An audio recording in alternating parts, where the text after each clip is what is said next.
মুষ্টিবদ্ধ করো, সমাজ থেকে সকল বৈষম্যের কবর রচনা করবার শপথ নাও। হে হতাশাগ্রস্ত জাতি, আসো আল কোরআনের কাছে, আমরা তোমাদেরকে মুক্তির বার্তা শোনাই, আমরা তোমাদেরকে সান্ত্বনার বাণী শোনাবো। আসো হাতে হাত রাখি, সমস্ত বৈষম্য, জুলুম, স্বৈরতন্ত্রের কবর রচনা করে আল্লাহর কোরআনের সমাজ গড়বার জন্য হাতে হাত রাখি। যদি ইনসাফ কায়েম না করা যায়, ইসলাম অনুসরণ করা যায় না, যদি বেইনসাফের বিরুদ্ধে লড়াই না করতে পারো, মিথ্যে মুসলমানিত্বের দাবি ত্যাগ করো। তুমি যদি ইনসাফের জন্য যুদ্ধ করতে না পারো, তুমি যদি বৈষম্যের বিরুদ্ধে লড়াই করার হিম্মত না রাখো, মুসলমানের মিথ্যা দাবি করা ভণ্ডামি ছাড়া কিছুই নয়। আর সর্বোপরি যদি একটি বৈষম্যহীন সমাজ গড়বার জন্য শাহাদাতের রক্ত দিতে হয়, আবু সাঈদদের মতো বৈষম্যের বিরুদ্ধে বুক পেতে দিয়ে জীবন দেওয়ার জন্য শপথ নিতে হবে। কোরআনে পাকের এক একটা আয়াত, কোরআনের এক একটা বিধান আল্লাহর জমিনে বাস্তবায়ন করার জন্য আমাদের জীবন যৌবনের বাজি লাগায় দিতে হবে, বাজি লাগায় দিতে হবে ইনশাআল্লাহ। ইনসাফ কায়েম করতে গিয়ে ছুরি যদি নিজের সন্তানের হাতের উপর দিয়ে যায়, সে হাত স্তব্ধ হয়ে যাবে না, সে হাত থমকে দাঁড়াতে পারবে না। যেখান দিয়ে ইনসাফ যাবে সেখান দিয়ে ইনসাফকে চালিয়ে দিতে হবে। এই সমাজ, এই জমিন এখন বিপ্লবী চায়। সে বিপ্লব আব্রাহাম লিঙ্কনের আদর্শের বিপ্লব নয়, সে বিপ্লব কার্ল মার্কস, মাও সেতুং আর লেনিনদের বিপ্লব নয়।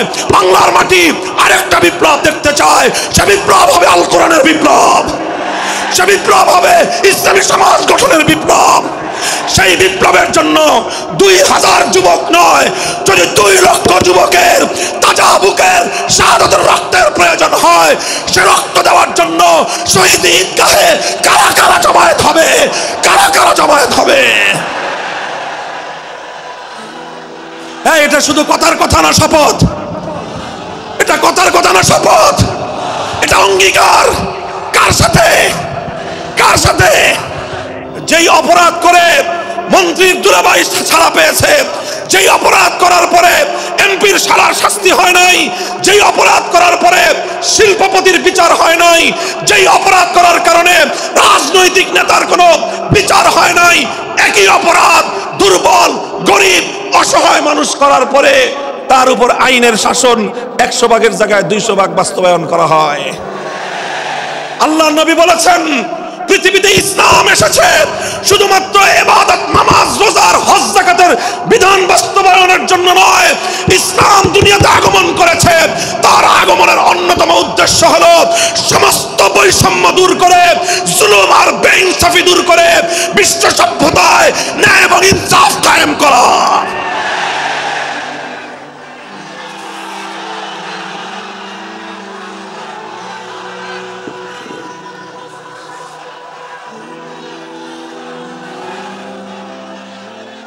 মনে রাখবেন, বৈষম্যহীন সমাজ গড়া এটা শুধু বৈষম্য বিরোধী ছাত্র নেতৃবৃন্দের দায়িত্ব নয়।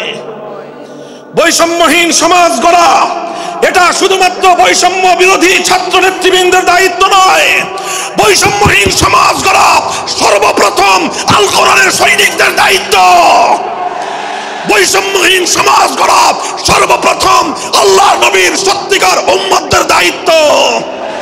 ওঠো, দাঁড়াও, হাত মুষ্টিবদ্ধ করো, সমাজ থেকে সকল বৈষম্যের কবর রচনা করবার শপথ নাও।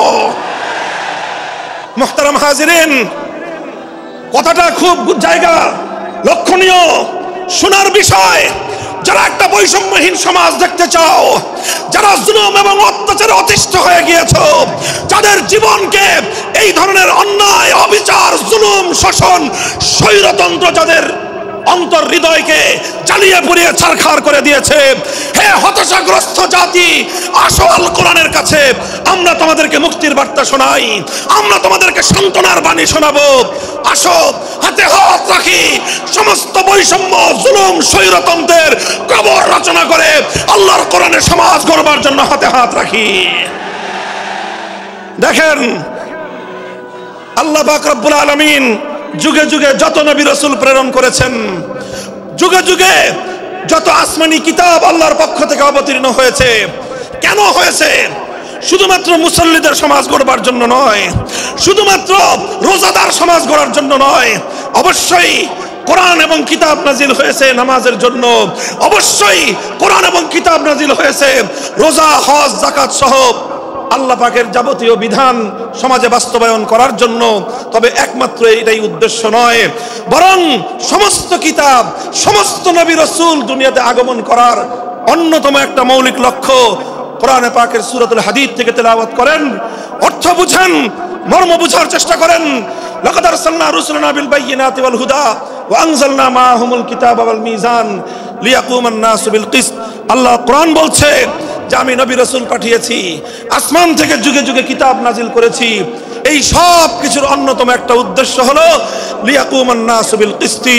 কোরআন নাজিলের উদ্দেশ্য, নবী প্রেরণের উদ্দেশ্য, শরীয়ত প্রেরণের উদ্দেশ্য, ধর্ম প্রেরণের উদ্দেশ্য হলো, অন্যতম উদ্দেশ্য হলো লিয়াকুমান নাসু বিল কিসতি। মানব সমাজ থেকে অন্যায়, অবিচার, জুলুম, শোষণ দূরীভূত করে ন্যায় এবং ইনসাফ কায়েম করা, এটাই হলো ইসলামের অন্যতম মৌলিক লক্ষ্য। যদি ইনসাফ কায়েম না করা যায়, ইসলাম অনুসরণ করা যায় না। যদি বেইনসাফের বিরুদ্ধে লড়াই না করতে পারো, মিথ্যে মুসলমানিত্বের দাবি ত্যাগ করো। তুমি যদি ইনসাফের জন্য যুদ্ধ করতে না পারো, তুমি যদি বৈষম্যের বিরুদ্ধে লড়াই করার হিম্মত না রাখো, মুসলমানের মিথ্যা দাবি করা ভণ্ডামি ছাড়া কিছুই নয়।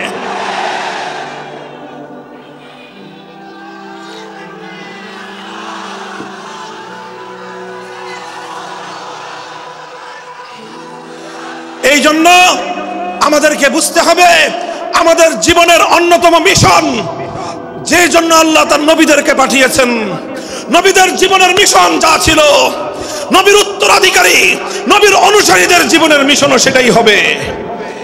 বলেন কথা ঠিক না বেঠিক? যে পথে গিয়েছে নবীদের জীবন, সে পথে যাবে আমাদের জীবন। যেটা ছিল নবীদের ভীষণ, সেটাই হবে আমাদের ভীষণ। যদি এটাই হয় সত্য কথা, এটাই যদি হয় শপথ, তবে বৈষম্যহীন সমাজ গড়বার জন্য যা করতে হয় তাই করা আমার আর তোমার জিম্মাদারি। যদি সেজন্য আমাদেরকে ঘাম ঝরাতে হয়, ঘাম ঝরানো আমাদের দায়িত্ব। আর যদি সেজন্য চোখের অশ্রু দিতে হয়, চোখের অশ্রু দেওয়া আমাদের দায়িত্ব। যদি সম্পদের কোরবানি করতে হয়, মাল সম্পদের কোরবানি করা, সেটাই আমাদের জীবনের দায়িত্ব এবং উদ্দেশ্য। আর সর্বোপরি যদি একটি বৈষম্যহীন সমাজ গড়বার জন্য শাহাদাতের রক্ত দিতে হয়, আবু সাঈদদের মতো বৈষম্যের বিরুদ্ধে বুক পেতে দিয়ে জীবন দেওয়ার জন্য শপথ নিতে হবে।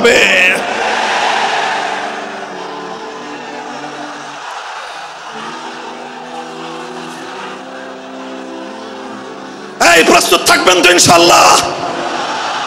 আল্লাহর নবী বললেন এই বৈষম্য চলবে না, এই বৈষম্য জাহিলিয়াত, এই বৈষম্য মূর্খতা। সমাজের মধ্যে নিজের দলের লোক অন্যায় করলে পাগার পার, বিরোধী দলের লোক অন্যায় করলে আইনের শাসনে 100 ভাগের জায়গায় 200 ভাগ। নিজেরা অপরাধ করলে সেই অপরাধীকে ছাড়িয়ে নেওয়ার জন্য সমস্ত আয়োজন। বিপক্ষ মতের লোকজন অপরাধ না করা সত্ত্বেও তাদেরকে কেচোর মতো মাটির গর্ত থেকে ধরে এনে তাদেরকে বিচারের মুখোমুখি দাঁড় করানো, অন্যায়ভাবে তাদের জীবন থেকে তাদের যৌবনের সময়গুলো কেড়ে নেওয়া, বছরের পর বছর অন্ধকার কারা প্রকোষ্ঠে তাদেরকে বন্দী করে রাখা। এই জুলুম এবং অন্যায়ের অবসান যদি না ঘটাতে পারো, পুরুষ এবং যুবক মানুষ হিসেবে আল্লাহর কাছে জবাবদিহিতার সুযোগ থাকবে না। কাজেই তাফসীরুল কোরআন শুধুমাত্র কোরআনের তেলাওয়াতের জন্য নয়, তাফসীরুল কোরআন শুধু আল্লাহর কোরআনের মর্ম বোঝানোর জন্য নয়। আল্লাহর কোরআন তেলাওয়াত করতে হবে, মর্ম বুঝতে হবে। আর তালিমে হিকমতের কর্মসূচির অধীনে কোরআনে পাকের এক একটা আয়াত, কোরআনের এক একটা বিধান আল্লাহর জমিনে বাস্তবায়ন করার জন্য আমাদের জীবন যৌবনের বাজি লাগায় দিতে হবে, বাজি লাগায় দিতে হবে ইনশাআল্লাহ। হযরত রাসূল আকরাম সাল্লাল্লাহু আলাইহি ওয়াসাল্লাম বলছিলাম, জাতির উদ্দেশ্যে প্রদত্ত মক্কা বিজয়ী মহাবীর আমিরুল মুমিনিন নবিয়ুল্লাহ খলিফাতুল্লাহ ফিল আরদ খলিফাতুল মুসলিমিন মুহাম্মদুর রাসূলুল্লাহ সাল্লাল্লাহু আলাইহি ওয়াসাল্লামের বক্তব্যের কথা। আল্লাহর নবী বললেন, বৈষম্যের কারণে আল্লাহ পাক রব্বুল আলামিন পৃথিবীর বহু জাতিকে ধ্বংস করে দিয়েছেন। সুতরাং শুনে রেখো, আমার দ্বারা বৈষম্য হবে না। শুধু আমার বংশের লোক দেখে, আমার গোত্রের লোক দেখে, আমার রক্তের আত্মীয়তার সূত্রের কারণে আমি অপরাধ প্রমাণিত হওয়ার উপরেও তার উপর কোরআনের বিধান বাস্তবায়ন করব না, এটা আমার দ্বারা সম্ভব নয়। এরপরে আল্লাহর নবী যেই কথাটি বললেন, সেই কথা যদি আল্লাহর নবী হাদিসে না বলতেন, তাহলে সেই কথা উচ্চারণ করতে আমাদের জিহ্বা কেঁপে উঠত, আমাদের বক্ষ প্রকম্পিত হতো। আল্লাহর নবী বললেন, ওয়াল্লাহ লাউ আন্না ফাতিমাতা বিনতা মুহাম্মাদিন সারাকাত লাকাতাতু ইয়াদাহা, ওয়াল্লাহি লাউ আন্না ফাতিমাতা বিনতা মুহাম্মাদিন সারাকাত লাকাতাতু ইয়াদাহা। শুধু আমার দাদির গোত্র, আমার বংশের ফাতেমা নামনি মহিলা নয়, আজ যদি আমি মুহাম্মদুর রাসূলুল্লাহর কলিজার টুকরা মেয়ে, আমার জীবনের সবচেয়ে আদরের সন্তান ফাতেমা যদি আজকে চুরি করে ধরা পড়তো, আমি আল্লাহর শপথ করে বলি, আমি তার হাত কেটে দিতে এতটুকু দ্বিধা করতাম না। মুহতারাম হাজিরিন, এটাই হলো তালিমে হিকমত। আল্লাহর কোরআনের বিধান বাস্তবায়ন করতে গিয়ে ছুরি যদি নিজের সন্তানের গলার উপর দিয়ে যায়, ইব্রাহিম খলিলুল্লাহর মতো ছুরি চালায় দিতে দ্বিধা করা যাবে না। যদি ইনসাফ কায়েম করতে গিয়ে ছুরি যদি নিজের সন্তানের হাতের উপর দিয়ে যায়, সে হাত স্তব্ধ হয়ে যাবে না, সে হাত থমকে দাঁড়াতে পারবে না। যেখান দিয়ে ইনসাফ যাবে সেখান দিয়ে ইনসাফকে চালিয়ে দিতে হবে। রাসূল আকরাম সাল্লাল্লাহু আলাইহি ওয়াসাল্লাম ঘোষণা করলেন, আল্লাহর আয়াত নাযিল হলো, ইয়া আইয়ুহাল্লাযীনা আমানুত্তাকুল্লাহ ওয়া যারু মা বাকিয়া মিনার রিবা ইন কুনতুম মুমিনিন। হে মুমিনগণ, সুদকে তোমরা পরিহার করো যদি ঈমানদার হয়ে থাকো। যদি ঈমানদার হয়ে থাকো, কি করো তোমরা? সুদকে পরিহার করো। কি করো? ইত্তাকুল্লাহ, তোমরা আল্লাহকে ভয় করো। ওয়া যারু মা বাকিয়া মিনার রিবা, সুদের যা অবশিষ্ট আছে এই সব কিছু তোমরা পরিহার করো। আর যদি না করো, সুদ যদি তোমরা পরিহার না করো, ফাজানু বিহারবিম মিনাল্লাহি ওয়া রাসূলিহি, আল্লাহ এবং তার রাসূলের পক্ষ থেকে যুদ্ধের ঘোষণা শুনে নাও। হে জাতি, হে মুসলিম সম্প্রদায়, আমরা তোমাদের কাছে পয়গাম পৌঁছে দিতে চাই, আল্লাহর উপর বিশ্বাসী জাতি, আল্লাহর নবীর উপর আস্থাশীল জাতি কোনোদিন সুদি কারবার করতে পারে না। সুদ ভিত্তিক অর্থ ব্যবস্থা দিয়ে তাদের সমাজ চলতে পারে না। আল্লাহর উপর বিশ্বাসীদের সমাজ যদি হয় সুদ ভিত্তিক, তার অর্থ হলো রাত দিন আল্লাহ এবং তার রাসূলের সঙ্গে তারা যুদ্ধে লিপ্ত।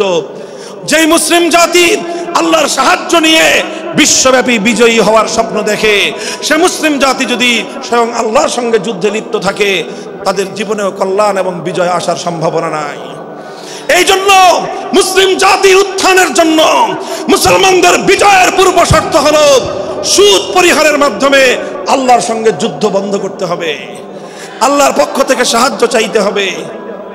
কোরআনের আয়াত, সূরা বাকারার আয়াত, এই আয়াত নাজিল হওয়ার পরে আল্লাহর নবী শুধু তেলাওয়াত করে দায়িত্ব ক্ষান্ত করেন নাই, শুধু সুদের মর্ম বুঝিয়ে নিজের দায়িত্ব ক্ষান্ত করেন নাই।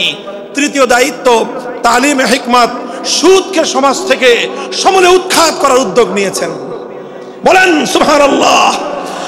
শুধু আলোচনা করে বক্তৃতা দিয়ে নবীর দায়িত্ব শেষ হয় নাই, শুধুমাত্র তাফসীর করে দিয়ে নবীর দায়িত্ব ক্ষান্ত হয় নাই, বরং এক একটা বিধান, আল্লাহর এক একটা আয়াত কিভাবে সমাজে বাস্তবায়ন করা যায়, নবীজি প্র্যাকটিক্যাল ভাবে তার উদ্যোগ গ্রহণ করেছেন। কিভাবে উদ্যোগ নিয়েছেন? সুদের বিরুদ্ধে কি উদ্যোগ নিয়েছিলেন? কিতাব উল্টান, হাদিসের কিতাব, বুখারী শরীফের হাদিস, নবীজি ঘোষণা দিলেন, আলা ইন্না রিবাল জাহিলিয়াতি মাওদুউন তাহতা কদামাইয়া।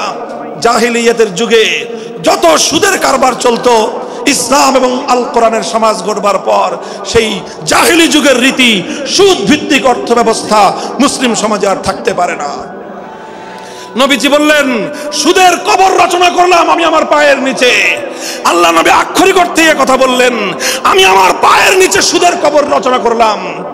এরপরে আল্লাহ নবী ঘোষণা দিলেন, অনেকে আছো তোমরা যারা আগে কুফরির জামানায় জাহিলিয়াতের যুগে সুদের উপর লগ্নি করেছো, সুদের উপর মানুষকে ঋণ দিয়েছো, সুদী মহাজন যারা সুদের ভিত্তিতে মানুষকে টাকা দিয়েছো, এইরকম কাজ কারবার যারা করতো, সেই যুগে তাদের মধ্যে একজন ছিলেন স্বয়ং আল্লাহর নবীর চাচা হযরত আব্বাস বিন আব্দুল মুত্তালিব রাদিয়াল্লাহু আনহু। মক্কার ঘরে ঘরে আব্বাস রাদিয়াল্লাহু আনহু মানুষের কাছে ঋণ টাকা দিতেন, টাকা পাওনা ছিল এবং সকল টাকা লগ্নি করা ছিল, বিনিয়োগ করা ছিল সুদের ভিত্তিতে। আল্লাহর নবী ঘোষণা করলেন, জাহেলি যুগের সমস্ত সুদ আমি আল্লাহর নবী মওকুফ ঘোষণা করলাম। সর্বপ্রথম যেই সুদ আমি মাফ ঘোষণা করলাম সেটা হলো আমার চাচা আব্বাসের সুদ। কাউকে আমার চাচার কাছ থেকে যারা ঋণ নিয়েছিল কেউ আর আমার চাচার সুদ দিতে হবে না, শুধুমাত্র মূল পুঁজিটা ফেরত দিবে। সুদ আজ থেকে কবর রচনা করা হলো। হে মুসলমান, যেই সুদের কবর রচনা করে সেই কবরের উপর ইসলামের বিজয়ের বুনিয়াদ কায়েম হয়েছিল, ইসলামের বিজয়ের কেতন উড়েছিল। অন্যায় বৈষম্যের কবর রচনা করে, সুদ ভিত্তিক অর্থ ব্যবস্থার কবর রচনা করে আজ মুসলমানেরা আবার সেই কবর খুঁড়ে সেখান থেকে জুলুম, অত্যাচার, সুদ ভিত্তিক অর্থ ব্যবস্থাকে কবরের পচা মাল, কবরের মরা পচা করা লাশ মুসলিম সমাজের মধ্যে আবার পুনর্বাসিত করেছে। এজন্যই আজ মুসলমানদের এই অধঃপতন। যদি মুক্তি চাও, যদি মুক্তি চাও, শুধুমাত্র ইবাদত দিয়ে মুক্তি আসবে না।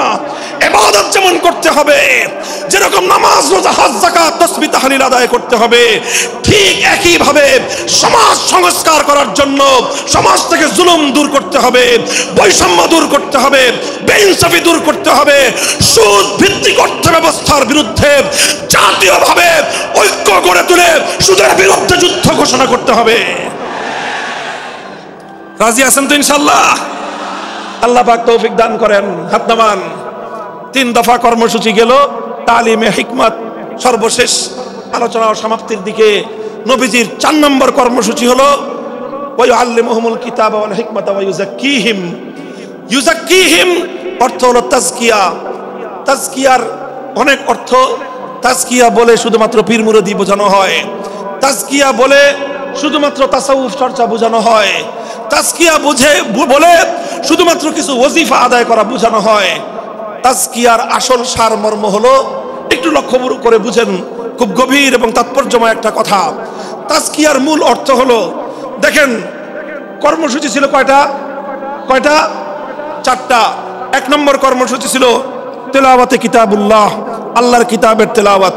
2 নম্বর কর্মসূচি ছিল তালিমে কিতাব, কিতাবুল্লাহ, আল্লাহর কিতাবের মর্ম বোঝানো। 3 নম্বর কর্মসূচি ছিল তালিমে হিকমত, অর্থাৎ আল্লাহর কিতাবের প্রত্যেকটা বিধান, প্রত্যেকটা বিষয়কে প্র্যাকটিক্যাল আমলে পরিণত করা, কার্যে পরিণত করা। কথা ঠিক না বেঠিক? 3 নম্বর কর্মসূচি হলো শুধু আমলে পরিণত করাই দায়িত্ব শেষ নয়, বরং আমলে পরিণত করার পরেও আরো অগ্রসর হতে হবে। 4 নম্বর কর্মসূচি হলো আল্লাহর কোরআনকে নিজের আখলাক এবং নিজের চরিত্রে পরিণত করা, কোরআনকে চরিত্রে পরিণত করা, কোরআনের চরিত্র অর্জন করা। কোরআন যে আখলাকের কথা বলেছে, কোরআন যেই চরিত্রের কথা বলেছে, সেই কোরআনই চরিত্র যখন একজন মানুষ গঠন করতে পারে, এটাকেই বলা হয় তাজকিয়া। এটার নামই হলো তাসাউফ। মুহতারাম হাজিরিন, আল্লাহর নবী নিজের জীবনে 100% আল্লাহর কোরআনকে নিজের চরিত্রে পরিণত করতে পেরেছিলেন। এই জন্য যদি কেউ জিজ্ঞাসা করে আল্লাহর নবীর সিরাত কি, নবীর জীবনীটা কি, বলেন তো? সবচেয়ে সংক্ষিপ্ত অথচ সবচেয়ে পূর্ণাঙ্গ জবাব হলো, কি বললাম? সবচেয়ে সংক্ষিপ্ত অথচ সবচেয়ে পূর্ণাঙ্গ। নবীর জীবন সম্পর্কে সবচেয়ে সংক্ষিপ্ত এবং সবচেয়ে পূর্ণাঙ্গ বর্ণনা হলো কানা খুলুকুহু আল কোরআন, আমার নবীর চরিত্র ছিল কোরআন। কোরআন যা বলেছে নবীর চরিত্রে সেটা বাস্তবায়িত হয়েছে, নবীর আখলাকে সেটা বাস্তবায়িত হয়েছে। নবীজির কথাবার্তা, নবীজির উঠা বসা, নবীজির আচার ব্যবহার, নবীজির প্রত্যেকটা অ্যাক্টিভিটি, এমনকি চিন্তা চেতনা সব যখন আল্লাহর কোরআন অনুযায়ী তৈরি হয়, তখন সেটাকেই বলা হয় তাজকিয়া। আর এটাই হলো কোরআনকে কেন্দ্র করে 4র্থ কর্মসূচি। মুহতারাম হাজিরিন, আমি আমার আলোচনা এবার সমাপ্তির দিকে টেনে নিয়ে যাই। আসুন আমরা আল্লাহর কোরআনকে সেন্টারে রেখে একটা সমাজ বিনির্মাণের চেষ্টা করি। সেই সমাজ বিনির্মাণের জন্য প্রথম কাজ, ঘরে ঘরে কানে কানে কোরআনের তেলাওয়াতের আওয়াজ পৌঁছে দেই। 2 নম্বর, প্রতিটি মুসলমানের কাছে কোরআনের মর্ম বোঝানোর চেষ্টা পৌঁছে দেই। 3 নম্বর হলো কোরআনের প্রত্যেক প্রত্যেকটা বিধান সমাজে, ব্যক্তিগত জীবনে, পরিবার জীবনে, সমাজে, রাষ্ট্র জীবনে বাস্তবায়ন করার উদ্যোগ নেই। চতুর্থ কর্মসূচি হলো আল্লাহর কোরআনকে নিজের আখলাক, নিজের চরিত্রে রূপান্তরিত করার জন্য সর্বাত্মক চেষ্টা চালাই। ইনশাআল্লাহ রাজি আছি তো? ইনশাআল্লাহ রাজি আছেন তো? আল্লাহর কোরআন শুধুমাত্র তেলাওয়াত নয়, শুধুমাত্র তাফসীর আর ব্যাখ্যা নয়, এই কোরআনকে বাস্তবে পরিণত করবার জন্য মুসলমানরা যদি উদ্যোগ গ্রহণ করে, আগামীর বিশ্ব হবে ইসলামের বিশ্ব, আগামীর বিশ্ব হবে আল কোরআনের বিশ্ব ইনশাআল্লাহ। বাংলাদেশ, বাংলাদেশ, বাংলাদেশ নিয়ে আমার আখেরি বার্তা এখন হলো বিপ্লবের জন্য বাংলাদেশ উর্বর হয়ে আছে। কথা বলেন ঠিক না বেঠিক? বৃষ্টির পানি পড়লে যেভাবে যেভাবে শীতকালের পরে বৃষ্টির পানি পড়ার সঙ্গে সঙ্গে ফসলের মাঠ যেমন চাষাবাদের জন্য উর্বর হয়ে যায়, আবু সাইদ, মুগ্ধ, সিফাত হাসান, এভাবে আমাদের অসংখ্য অগণিত বীর শহীদদের রক্ত ভেজায় বাংলার মাটি এখন ইসলামী বিপ্লবের জন্য উর্বর হয়ে আছে, আল কোরআনের বিপ্লবের জন্য উর্বর হয়ে আছে। এই সমাজ, এই জমিন এখন বিপ্লবী চায়। সে বিপ্লব আব্রাহাম লিঙ্কনের আদর্শের বিপ্লব নয়, সে বিপ্লব কার্ল মার্কস, মাও সেতুং আর লেনিনদের বিপ্লব নয়। বাংলার মাটি আরেকটা বিপ্লব দেখতে চায়, সে বিপ্লব হবে আল কোরআনের বিপ্লব, সে বিপ্লব হবে ইসলামী সমাজ গঠনের বিপ্লব। সেই বিপ্লবের জন্য 2000 যুবক নয়, যদি 2 লক্ষ যুবকের তাজা বুকের শাহাদাতের রক্তের প্রয়োজন হয়, সে রক্ত দেওয়ার জন্য শহীদ ঈদগাহে কারা কারা জমায়েত হবে, কারা কারা জমায়েত হবে। এটা শুধু কথার কথা না, শপথ। এটা কথার কথা না, শপথ। এটা অঙ্গীকার। কার সাথে? কার সাথে? ইনশাআল্লাহ এই শপথ এবং অঙ্গীকারের উপর আমরা আমাদের জীবনের অবশিষ্ট সময়গুলো অতিক্রম করার চেষ্টা করব। করবেন তো ইনশাআল্লাহ? আল্লাহ পাক কবুল করুন, তৌফিক দান করেন। 3 দিন ব্যাপী আজিমুস শান তাফসীরুল কোরআন মাহফিলের এই আয়োজন সার্থক হোক, ইসলামী সমাজ গঠনের জন্য এখান থেকে মানুষ অনুপ্রেরণা নিয়ে ঘরে ফিরুক, ঘরে ঘরে কোরআনের আলো, ঘরে ঘরে কোরআনের তেলাওয়াত, কোরআনের তালিম এবং কোরআনের হিকমতের আমল শুরু হোক। আল্লাহ আমাদের সকলকে গ্রহণ করুন, তৌফিক দান করেন। ওয়া আখিরু দাওয়ানা আলহামদুলিল্লাহি রাব্বিল আলামিন। সুবহানাল্লাহি ওয়া বিহামদিহি, সুবহানাকাল্লাহুম্মা বিহামদিক, আশহাদু আল্লা ইলাহা ইল্লা আনতা, আস্তাগফিরুকা ওয়া আতুবু ইলাইক।